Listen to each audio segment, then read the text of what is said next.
So, when we last left off, we were in the lair of Al Capone, and we had gone through and decided to help ourselves to his treasure, but we needed to find a way to actually get it back to base. And we weren't really entirely sure what we were going to do about that, but we finally came to the conclusion that Mr. Smith would turn himself into an invisible dragon and take the treasure out piece by piece, and we would make our way across the no man's land, make our escape. Before we left, we did go ahead and convince the guys who were following after Mr. Capone to go ahead and open up the mysterious, spooky sarcophagus. And inside of it, we found that it was Mr. Al Capone himself who had been frozen inside and kept alive with, like, all kinds of crazy machinery and cryogenic technology and other stuff. So apparently he was not actually dead, but he was alive with his guys. We kind of filled him in on what had happened, didn't tell him that we stole all of his gold, and got the hell out of there. From there, we decided that we were going to go ahead and make our approach on the on the place that we had been eyeing up before, that was like a radio relay for the giant space laser thing. And we took some time to kind of carefully plan our way around what we were going to do. One of the things that was acquired by our commander was a really awesome new vehicle. And that new vehicle is basically a giant freaking Zeppelin that has the ability to shrink itself and disguise itself. And so the idea was that to scout out the place, we would turn it into a tiny little hummingbird and sort of fly around and scout out the area that we wanted to go to. So the relay tower was like on top of the 8th story of a building that was very heavily guarded. We knew that the detail who was going to come for security was going to come from a certain direction because we had prior gone through and tested the security via blindside going through and setting up a bomb. I've also figured out that our other sniper guy's name is Slayer, so I'm going to remember that from now on. But anyways, aside that, blindside went through and had set off a bomb, and we had discovered, okay, so they respond within about 2 minutes. That's how they get there. And we very carefully planned and thought, how are we going to get in here? We know that there's like some electronic locks down at the bottom and some other things like that. We found that there were definitely guards up on top of the building, but we kind of wanted to just flush them out. So one of the things that we finally agreed upon was that Blindside was going to go through, and he was going to use controlled explosive to go through and blow out the power so that we could lure the guys out into an ambush point along the street. The idea was that we would lure them into the street, beat the crap out of them kind of subtly, and then proceed to break into the building while the guard detail that was supposed to protect the building was already dispatched ahead of time. Which I was not thinking about extremely carefully. So here's how it ended up going down. We approached the intersection where we were planning the ambush inside of the Zeppelin, and Blindside, of course, went out ahead of us. He went invisible because his character has the ability to go invisible, set up his explosive charges, blew them up. The Finns come rushing out along with their commander, and they split, one down the alley, one towards the building that they were trying to protect. And basically, me, Mr. Smith, Slayer, and I'm trying to think if anyone else was there. And we all pop out of the blimp and are in the street while the blimp goes up and above into the air.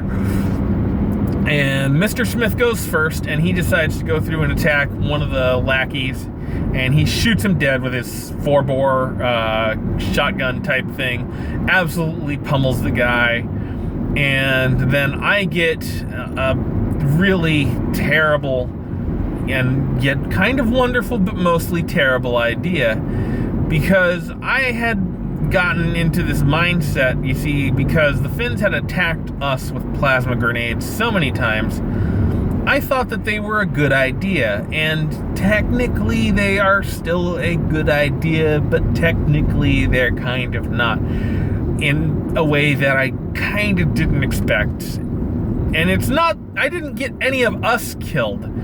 The problem is that I made things particularly difficult, because I lobbed 2 plasma grenades at the Finns and their commander, aimed it kind of behind them so that I wouldn't accidentally blow up our own friends.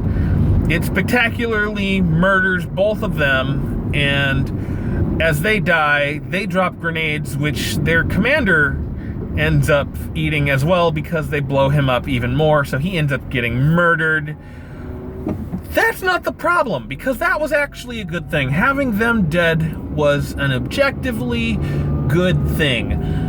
The not so good thing was the fact that they were right next to a towering apartment building, which, thanks to my plasma grenades and their plasma grenades, was missing an entire half of its lower infrastructure and proceeded to crash down into the street, murdering possibly dozens of people and smashing into the next nearby building. So now we have basically set off a major alarm. Everyone is going to be coming. The military is going to be coming. The cops are going to be coming. People are going to be screaming and evacuating the whole time. Commander thankfully went through towards the roof because he was in the Zeppelin and all, and shot the living crap out of a bunch of guys up there in the Zeppelin, because Zeppelin versus dudes, the Zeppelin is going to win because it's huge, it's heavily armored, it has great guns. They have no chance to survive. They could make their time. Now, we are at the point where we are planning our next move. The game was pretty much put on hold, but this is what we're kind of figuring. See, thankfully, because we made a lot of money off of Al Capone, each one of us had plenty of cash, so we went through and we bought warp shunts, which are basically a belt-like device that you can wear, and when you activate it, you GTFO to a previously determined location, which basically will give us a free escape if we get into serious trouble situation. So, our current plan at this point is that we want to try and break in as fast and as hard as we can, and we want to try and get the data that we can, because our objective is to hopefully hack the satellite and either self-destruct it or pull it under our control. One of the two. Our main problem is that we need that satellite gone, because it's been causing trouble not just for us, but for villains worldwide, and we need to make sure that that satellite is well taken care of. So, we're kind of in a bit of a pickle. We're gonna try and get in from both the top and the bottom of the building, and we're going to try and rush our way in and take control and get the hell out using our warp shunts. And of course, possibly the Zeppelin, because we don't want to leave it behind, obviously. And I ended up making things a much bigger mess than necessary. I kind of wish that had not happened that way. But, you know, as the saying goes, you cannot make an omelet without breaking a few eggs. And I think I broke a lot of eggs, as we were all very formally introduced to our old friend, Collateral Damage. The point where well, we've already experienced problems with explosions. I honestly should have known better. I could have known better. But it was just far too tempting for me to throw those 2 plasma grenades. And now we will all have to suffer the consequences. Until next week, this is pretty much gonna be it. I hope you've enjoyed listening to this story. I hope you look forward to the next part of the story as well, because quite frankly, I am really looking forward to seeing what happens next week.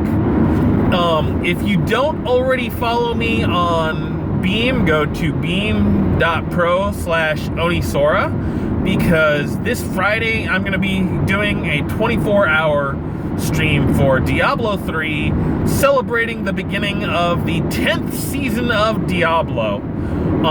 If you've enjoyed these videos so far, I hope you will feel free to like and subscribe, all that normal stuff. If this is your first video that you've seen in the series, please do go back and check out the other videos so you can have a little bit of context. And until next time, I will see you. I hope you have a good one, and look forward to making another one of these next week.